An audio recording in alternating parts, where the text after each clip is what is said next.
Masechet Baba Batra, résumé du Daf Kaf Zain. La Gemara avait ramené la halakha de Oula qui disait celui qui a un arbre proche de son voisin dans les 16 amot, puisque ses racines rentrent dans le champ de son voisin, il ne peut pas amener les bikurim. Parce que les racines jusqu'à 16 amot, elles donnent de la force à l'arbre, aux fruits. Il se trouve donc que ici, la terre de ces fruits-là n'est pas entièrement à lui. Et donc, pour les bikurim, il ne peut pas le faire parce qu'elle t'aura dit que tu dois amener les bikurim, les premiers fruits, de ta terre à toi. Et donc ici, puisqu'il y a des racines qui ne sont pas chez toi, qui sont nécessaires pour l'arbre, tu n'amènes pas les bikurim dans ce cas-là. La Gemara fait une recherche d'où est-ce que Oula a appris cette mesure-là des 16 amot. La Gemara avait ramené quelques preuves. Finalement, la Gemara a dit parce que nous avons une Mishnah qui dit 3 arbres occupent une surface d'un Betsea qui fait 50 sur 50 amot. Et donc, si tu fais le calcul, tu vas en arriver que finalement, pour chacun de ces arbres-là, il faut 16 et quelques.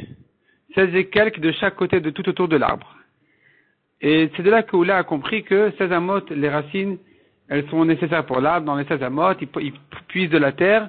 Et c'est pour ça que donc Oula a dit que pour amener les bikurim, il faut que cet arbre-là, il soit loin de son voisin, 16 amot. La Gemara ramène encore quelques objections. On voit que les bikurim, dès qu'il a une petite terre, c'est suffisant pour amener les bikurim. La Gemara repousse toutes les objections. Elle ramène aussi le cas d'un arbre qui est moitié en Eretz Israël, moitié en Chutz La'aretz. On voit de là-bas qu'il y a une discussion est-ce que les fruits sont entièrement, comment on va juger les fruits par rapport au prélèvement, est-ce que c'est chayav ou pas tour de prélèvement, ou bien on va dire tout est mélangé. En tout cas, une chose est claire, c'est que si l'arbre il est entièrement en Chutz La'aretz, il est pas tour de prélèvement. On va pas dire, mais attends, mais il y a des racines dans les 16 amot, il y a des racines qui rentrent en Eretz Israël. Et c'est une objection sur Oula? La Gemara répond à cette question. Elle dit non, il s'agit que les racines ne peuvent pas rentrer, il y a un rocher qui bloque, et donc il n'y a pas de racine qui va rentrer. La Gemara continue à demander. Pourtant, tu me dis 16 amot, alors qu'on sait que les racines elles vont jusqu'à 25 amot. C'est la raison pour laquelle celui qui a chez son voisin, il a un puits, il n'aura pas le droit de planter un arbre 25 amot à côté du puits, parce que les racines de son arbre vont aller abîmer le puits de son ami. Et la Gemara répond non, c'est vrai que les racines vont arriver jusqu'à 25 amot, mais elles puisent de la terre que dans les 16 amot. C'est pour ça que par rapport aux fruits, on considère que 16 amot, que ce soit la terre, autour de l'arbre, que c'est la terre qui est encore nécessaire pour l'arbre. La Gemara demande donc finalement comment on conclut cette halakha. La Gemara dit en fait, il y a Yoshua bin Nun, quand il a conquis et partagé la terre d'Israël, il avait fait un règlement, des conditions, que les gens se mettent d'accord, que même s'il y a des racines qui rentrent chez lui, ou même des branches de son voisin qui rentrent chez lui, qu'il n'en fasse pas une histoire, et que donc son voisin puisse en prendre les fruits pour les bikurim. Mishnah suivante. Un arbre qui rentre sur le champ de son voisin aura le droit de couper les branches qui le dérangent.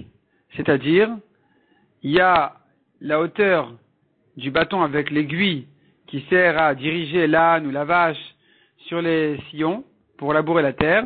Donc la hauteur de ce bâton-là, il ne faut pas qu'il y ait de branches qui le dérangent, il peut couper toutes ces branches-là. Si c'est un arbre plein de branches, il peut enlever même jusqu'en haut. Si c'est un champ qui est arrosé à la main, ici aussi les branches vont déranger parce qu'il a besoin de plus de soleil, il doit être ouvert au ciel, et donc ici aussi il aura le droit de tout raser, tout ce qui rentre sur son champ. Selon Abba Shaul,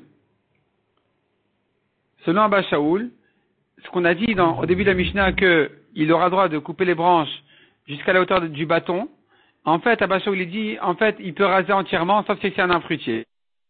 Fruitier, il pourra pas raser. Mais sinon, il peut raser pour n'importe quel arbre, il peut complètement raser les branches qui sont sur son champ. Mishnah suivante, un arbre qui tend sur le Reshut Harabim, qui a des branches sur le Reshut Harabim, on coupe les branches qui dérangent les gens à passer, non seulement qui dérangent les gens, mais on va couper même jusqu'à une hauteur que puisse passer là-bas un chameau avec le monsieur qui est sur le chameau. Selon Rabbi Yehuda, on n'a pas besoin de couper tellement, on n'aura pas le droit, disons, de couper tellement, on ne coupe que la hauteur du chameau qui est chargé de lin, chargé de bois, mais pour un homme qui est sur le chameau, c'est pas la peine de couper, il a qu'à se pencher un peu. Rabbi Shimon dit, on rase complètement les branches qui sont sur le Reshut Harabim à cause de la Touma. À cause de quelle Touma? La Gemara explique qu'on craint qu'il y ait une Touma en dessous de l'arbre, et que l'arbre va faire une tente, un toit au-dessus de la Touma, et la Touma va s'étendre en dessous de tout l'arbre, et donc elle va rentamer les gens, elle va rentamer les tarotes, les fruits et tout ça. C'est pour ça que selon Rabbi Shimon, il faut complètement couper toutes les branches qui sont sur le Reshut Harabim.